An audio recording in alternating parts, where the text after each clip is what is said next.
Palliatus catfish, Cory catfish.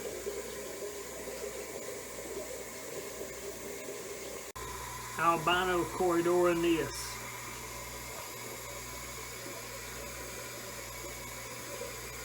Green corridor aeneas.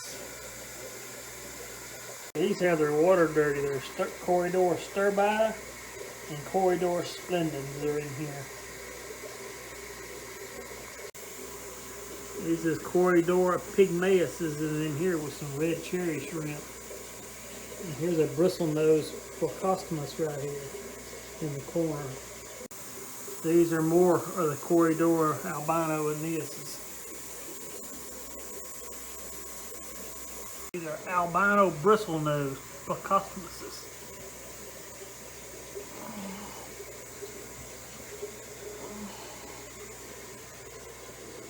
There's some red cherry shrimp in here with these too. See them on the floor. This is some more albino, not albino, but common bristlenose, and there's some more Palliatus corridoras in here.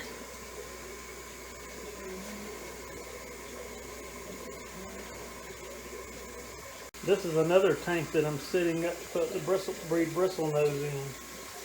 It's 100 gallons with a 20-gallon sump under it.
This is a Niger triggerfish. He's just a baby. He's probably, I don't know, maybe 6 months old. He'll get to about 9, 10 inches or so. Here's one of my other Ocellaris clownfish. He's hiding in the, they usually stay close to their little home right there. They don't come out. That's the only one I have in this tank. They kicked her out of the other big tank because their tanks are actually tied together. This tank, for some reason, just gets hair algae and stuff growing all in. If you see it like that right there, that's hair algae growing. And I think it's the flow in the tank. It's not good enough.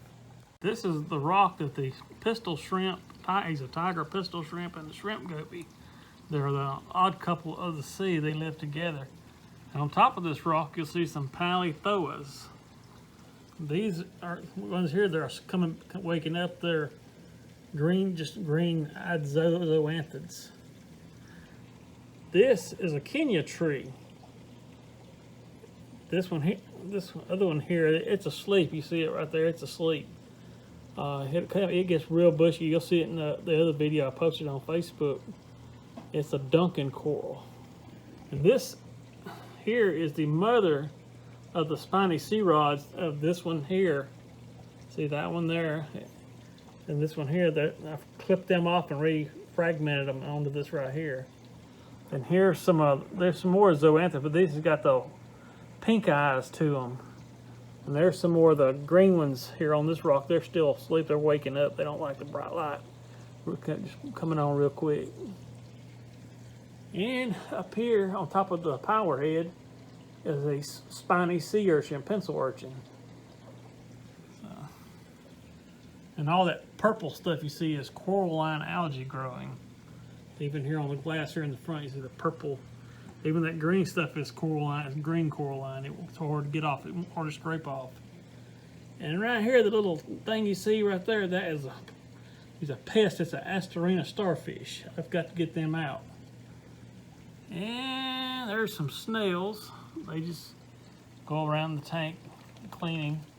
There's a couple of hermit crabs in here, but I don't see them. And those are my pair. They're paired up. They actually have had laid eggs and hatched off babies, but they never would survive. I don't have a way to keep them alive. And there's a couple other fish in here, but they're all asleep. I have a 6-line wrasse. You've probably seen him in the video. Then there's another one in there. He is a lawnmower blenny. He goes around eating on algae on the rocks and stuff. And I did have a yellow shrimp goby, but I think it has passed. I haven't seen it in a long time, so I don't know if it's still in here, if it's dead or what. This is where all the filtration happens. This thing right here is a protein skimmer. It removes all the nasty poop turds and all out. And this is the lines coming in from the tanks over there. The one with the elbows on it here, or 45 coming up, going to the big. This goes to the big tank. And the other one goes over to the other tank that I was showing you a while ago with the Niger triggerfish in it. This is the filter sock area where the filters, the water goes through the socks and collects all the debris and stuff out of the water.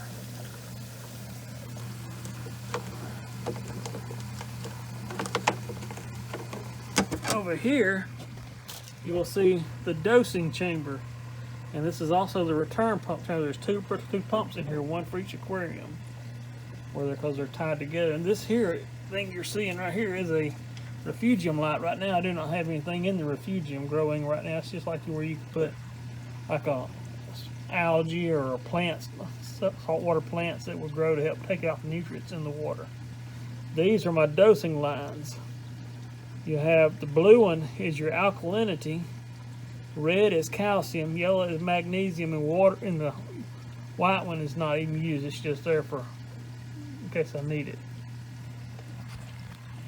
Down here is where all the water testing takes place. This is my Trident, and it tests all the water samples 4 times a day. This is it's a water mess. It's a control box. It controls the lights and all the lunar lights for the moon, and the water. It keeps the fresh water topped off into the salt water. As the salt water evaporates, I have to add fresh water to it to keep the salinity accurate. And up here is where all the lighting is. These are 360 watt Kessel lights. There's 2 of them. There's another one over here that shines, and right back there is an auto feeder that feeds. It feeds the fish twice a day. And there's the drain for it goes down into where it drains over into the sump. This is a 90-gallon tank. I built the stand and everything myself. So I built it and the cabinet myself. I've got to finish putting the top ring around the cabinet, but it's built. This is my 55 over here. This is a 55 gallon. The lights just aren't as strong on this one. You can tell the lights, the difference in the lighting. And I built the cabinet on this one also. This is a 65 gallon tank. I haven't decided what I'm going to put in it yet. It's set up for a saltwater system too, but I'm not sure what I'm going to put in it yet. This is my little pest here. He wants to stay right in my face all the time. My little peanut dog. It's Chihuahua mix. My other dog's in there. She likes to sleep in her cage. She don't come out and bother nobody much.